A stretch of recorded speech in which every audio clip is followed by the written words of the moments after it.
ఆ రోజు తోతారాం తన ప్రేమ ఎంత గాఢమైనదో రుజువు చేశాడు. దానితో నిర్మలా హృదయాన్ని ప్రభావితం చేయగలనని ఆశించాడు. అయితే ఆయన ఆశ లేశ మాత్రం కూడా నెరవేరలేదు. అంతకుముందు అప్పుడప్పుడు ఆయనతో నవ్వుతూ మాట్లాడుతూ ఉండేది. ఇప్పుడు నిత్యం ఆ పిల్లల సంరక్షణలోనే కాలం గడుపుతున్నది.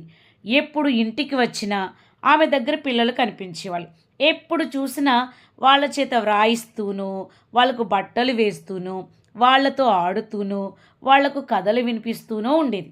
దాహంగొన్న నిర్మలా హృదయం ప్రణయం వైపు నుంచి నిరాశ చెంది ఈ పిల్లలతో కాలక్షేపం చేసే అవకాశమైనా దొరికినందుకు సంతోషిస్తూ ఉంది. తోతారాంతో నవ్వుతూ మాట్లాడటంలో ఆమెకు అరుచి, అనిష్టము, సంకోచము కలుగుతూ ఉన్నాయి. ఆమె లేచి దూరంగా పోవాలనుకునేది. అందుకు బదులు ఆ పిల్లల నిజమైన సరళమైన స్నేహంతో ఆమె మనస్సు ఆనందిస్తూ ఉంది. మొదట్లో మనసారాం ఆమె దగ్గరకు రావడానికి సంకోచిస్తూ ఉండేవాడు. తెలుసు కదా, మనసారాం అంటే నిర్మలాతో పాటుగా సమానమైన వయసు కలిగినటువంటి పెద్ద కొడుకు. అయితే ఇప్పుడు అతడు కూడా అప్పుడప్పుడు వచ్చి కూర్చుంటూ ఉండేవాడు. అతడు నిర్మలా వయసులో ఉన్నాడు, కానీ మానసిక వికాసంలో నిర్మలా కన్నా 5 ఏళ్ళు చిన్నవాడు. హాకీ, ఫుట్బాల్ అతడి ప్రపంచం. ఆటలు పాటలే అతడి ఊహలు. అతడి అభిలాషలు పచ్చని తోటలు. బక్కపల్చగా, చురుకుగా, అందంగా, బిడియంగా, నవ్వు ముఖంతో నాజూకుగా ఉండే బాలుడు. భోజనానికి మాత్రమే ఇంటికి వస్తాడు.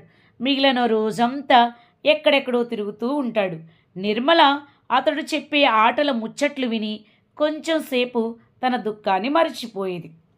మొన్నటి దాకా ఆడి విడిచిపెట్టిన బొమ్మలాటలు మళ్ళీ ఆడే రోజులు, బొమ్మల పెళ్ళిళ్ళు చేసే రోజులు తిరిగి వస్తే బాగుండునని ఆమె కోరుకుంటూ ఉండేది. ఒంటరి జీవితం గడిపే ఇతర వ్యక్తుల మాదిరిగానే మున్షీ తోతారాం కూడా భోగ విలాసాల పట్ల ఆసక్తి గలవాడు. కొంతకాలం పాటు ఆయన నిర్మలకు వేడుకలు, వినోదాలు చూపిస్తూ వచ్చాడు. కానీ ఫలితం ఏమీ లేకపోయింది. మళ్ళీ ఏకాంతవాసం ప్రారంభించాడు. రోజంతా కఠినమైన మానసిక పరిశ్రమను చేసిన తరువాత ఆయన మనస్సు వేడుకల కోసం, వినోదాల కోసం కుతూహల పడుతుండేది. అయితే తన వినోద వాటికలో ప్రవేశించగానే ఆయనకు వాడిన పూలు, ఎండిన మొక్కలు, పూలమల్లల్లో రేగుతున్న దుమ్ము కనిపించేవి. ఈ వాటికను ధ్వంసం చేస్తే బాగుండననిపిస్తుంది. నిర్మల నిర్లిప్తంగా ఎందుకు ఉంటున్నదో ఆ రహస్యం ఆయనకు బోధపడటం లేదు. దాంపత్య శాస్త్రంలోని మంత్రాలన్నీ ప్రయోగించి పరీక్షించి చూశాడు, కానీ ఆయన కోరిక నెరవేరలేదు. ఇప్పుడు ఏం చేయాలో ఆయనకు అర్థం కావటం లేదు. స్నేహితుడైన నయన్ సుక్రామ్ ఒక సలహా ఇచ్చాడు. వదులుగా ఉన్న ఈ కోటు తీసి అవతల పారేసిరా. సన్నగా బిగుతుగా ఉండే సిల్కు చొక్కా వేసుకో. పైజామా తగిలించుకో. మెడలో సన్నని బంగారుపు గొలుసు పెట్టుకో. తలకు జైపూర్ తలపాక చుట్టుకో. కళ్ళకు సూర్మా, తలకు అత్తరు ఉండాలి. పొట్ట కనిపించకుండా అణచిపెట్టుకోవాలి. 2 పొరల బెల్ట్ బిగించుకో.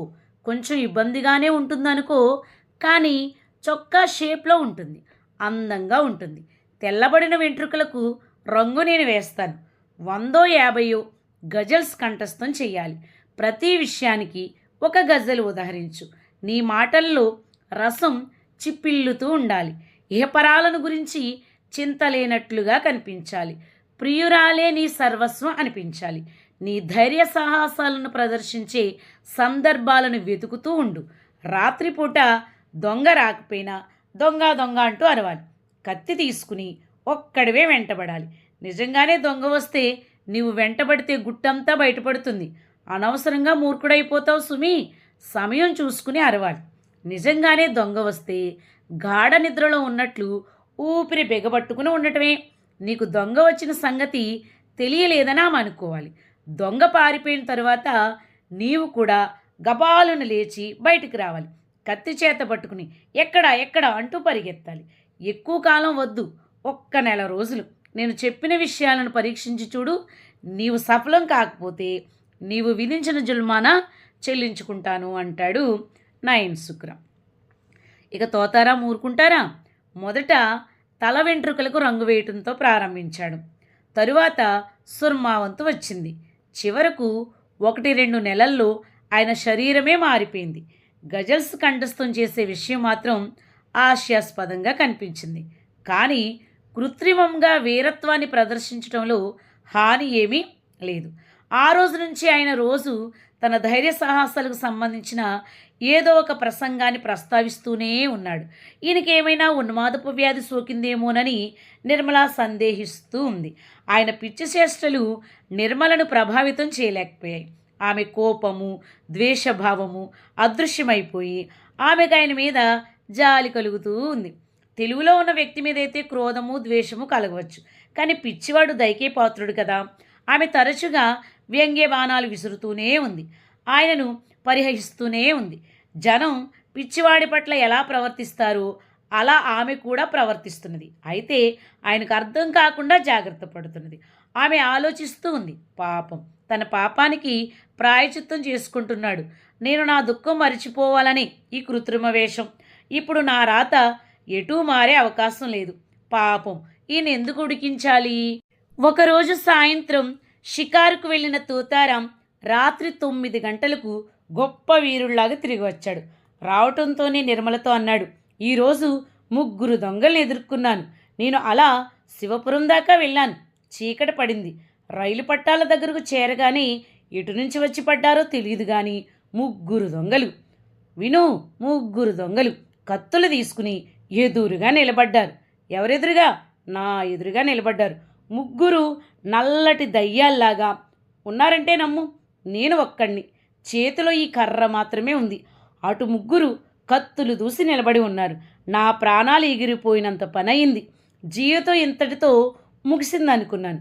కానీ వెంటనే ఆలోచించాను, చచ్చేవాడిని ఎటూ చేస్తాను, వీరుళ్లాగా ఎందుకు చావకూడదు అనుకున్నాను.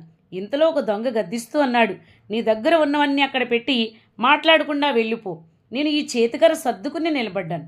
వాళ్లతో అన్నాను, నా దగ్గర కేవలం ఈ చేతికర్ర మాత్రమే ఉంది. దీనివేళ ఒక మనిషి తల అని గట్టిగా అన్నాను.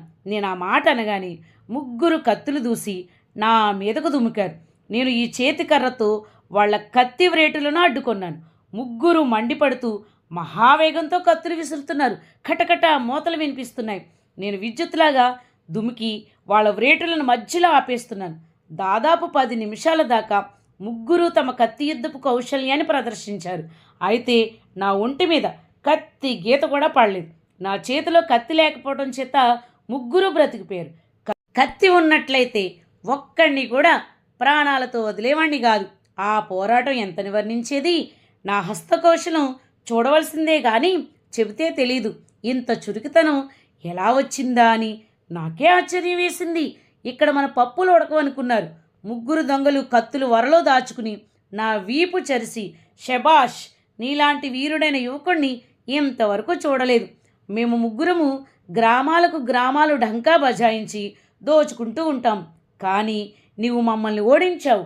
మేము నీకు లొంగిపోయామని చెప్పి కంటికి కనిపించకుండా అదృశ్యమైపోయారనుకో. నిర్మల గాంభీర్యంగా చిరునవ్వు నవ్వి అన్నది, ఈ కర్ర మీద కత్తిగాటలు చాలా పడి ఉండవచ్చుననుకుంటున్నాను అని. ఈ సందేహం కలుగుతుందని మునిషి ఊహించలేదు పాపం. కానీ ఏదో ఒక జవాబు చెప్పడం అవసరం. ఆయన అన్నాడు, నేను వాళ్ళ కత్తి వ్రేటులను ఎక్కువగా అసలు తగలకుండానే తప్పించుకున్నాను. 2-3 వ్రేట్లు కర్ర మీద పడినా జారిపోయాయి. అంచేత ఘాట్లు పడటానికి అవకాశం లేదు అని. ఆయన మాట పూర్తయి కాకముందే రుక్మిణీదేవి రొప్పుకుంటూ పరిగెత్తుకొచ్చింది. ఆమె అన్నది, తోత ఉన్నాడా లేడా? నా గదిలోకి ఒక పాము వచ్చింది. నా మంచం కిందే ఉంది. నేను లేచి పరిగెత్తుకొచ్చాను. దాదాపు 2 గజాల పొడవు ఉంటుంది. మాయిదారిది. పడగ విప్పి బుసకొడుతూ ఉంది. కొంచెం పద, కర్ర తీసుకుని రా అంది. తోతారాం ముఖం రంగు మారిపోయింది. కల దప్పిపోయింది. మనసులోని భావాలను బయటపడనీయకుండా ఆనచుకుంటూ అన్నాడు, పాము ఇక్కడికి ఎలా వస్తుంది? నువ్వు ఏదో చూసి భ్రమపడుంటావు. ఏదో తాడై ఉంటుంది. రుక్మిణి అంటుంది, నేను స్వయంగా నా కళ్ళతో చూశానురా. కొంచెం వెళ్ళి చూడరాదు. హాహా, మగాడివై ఉండి భయపడుతున్నావా అనింది. వెంటనే మున్షీ గారి ఇంట్లోంచి బయలుదేరాడు. కానీ వరండాలోకి వచ్చి మళ్ళీ ఆగిపోయాడు. ఆయన కాళ్ళు లేవటం లేదు. పాము మహాకోపం గల జంతువు. కాటు వేసిందంటే అనవసరంగా ప్రాణాలు పోగొట్టుకోవాల్సి వస్తుంది. ఆయన అన్నాడు, భయపడటం లేదు, పామే కదా, సింహం కాదు. అయితే పాము మీద కర్ర పనిచేయదు. ఎవరినైనా పంపిస్తా, ఎవరింట్లోనైనా బరిసె ఉన్నదేమో పట్టుకొస్తాను. ఈ మాట చెప్పి మున్షీ గారు గబగబా బయటకు వచ్చేశాడు. మనసారాం భోజనం చేస్తూ ఉన్నాడు. మున్షీజీ బయటకు వెళ్ళిపోయాడు. అతడు భోజనం ముగించుకుని హాకీ కర్ర చేతబుచ్చుకుని గదిలో జొరబడ్డాడు. వెంటనే మంచాన్ని లాగి పారేశాడు. పాము మత్తుగా ఉంది. పారిపోవడానికి బదులు పడగ విప్పి నిలబడింది. మనసారాం వెంటనే మంచం మీద దుప్పటి తీసి పాము మీదకి విసిరేశాడు. దబదబా కర్రతో దెబ్బ మీద దెబ్బ బాది పారేశాడు. పాము దుప్పటి లోపల లబలబలాడి చచ్చింది. అప్పుడు ఆ పామును కర్ర మీద ఎత్తుకుని బయటకు వెళ్ళాడు. మున్షీ గారు అనేక మందిని ప్రోగు చేసుకుని వస్తూ ఉన్నాడు. మనసారాం పామును కర్ర మీద వేసుకుని రావడం చూసి బిగ్గరగా కేక పెట్టాడు. కానీ వెంటనే స్థిమితపడ్డాడు. తరువాత అన్నాడు, నేను వస్తూనే ఉన్నాను కదా, నువ్వెందుకు తొందరపడ్డావు? వాళ్ళకివ్వు, దూరంగా పారేసి వస్తారు. ఇలా అని గొప్ప వీరుళ్లాగా రుక్మిణీదేవి గది వాకిలి దగ్గరకు వచ్చి అన్నాడు. నేను వస్తూ ఉండగానే మనసారాం దాన్ని చంపేశాడు. తెలివి తక్కువ కుర్రవాడు కర్ర తీసుకుని పరిగెత్తాడు. ఇటువంటి పాములను నేనెన్నింటినో చంపాను. పామును ఆడించి ఆడించి చంపుతాను. ఎన్నిటినో గుప్పిట్లోకి తీసుకుని నలిపేశాను. రుక్మిణి అన్నది. చాలేపో, నీ ప్రతాపం చూశాం కదా.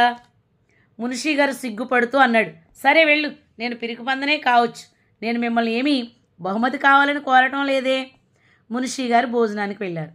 నిర్మల ద్వారం వద్ద నిలబడి ఆలోచిస్తూ ఉంది. ఓ భగవంతుడా, ఏమిటి, నిజంగానే నీకు భయంకరమైన వ్యాధి ఏమైనా సోకిందా? నా స్థితిని మరింత దారుణంగా చేయదలుచుకున్నావా? నేను ఈయనకు సేవ చేయగలను, నా జీవితాన్ని ఈయన పాదాలకు అర్పించగలను. కానీ నా వల్ల కాని పని నేను చేయలేను. వయసులోని తారతమ్యాన్ని రూపుమావటం నాకు చేతనైన పని కాదు. ఇంతకు ఈయన నా నుంచి కోరేదేమిటి? బోధపడింది. ఆహా, ఈ విషయం మొదట్లోనే తెలుసుకోలేకపోయాను. తెలుసుకుని ఉంటే ఈయన ఇంత తపస్సు ఎందుకు చేయవలసి వచ్చేది? ఇన్ని వేషాలు ఎందుకు వేయవలసి వచ్చేది?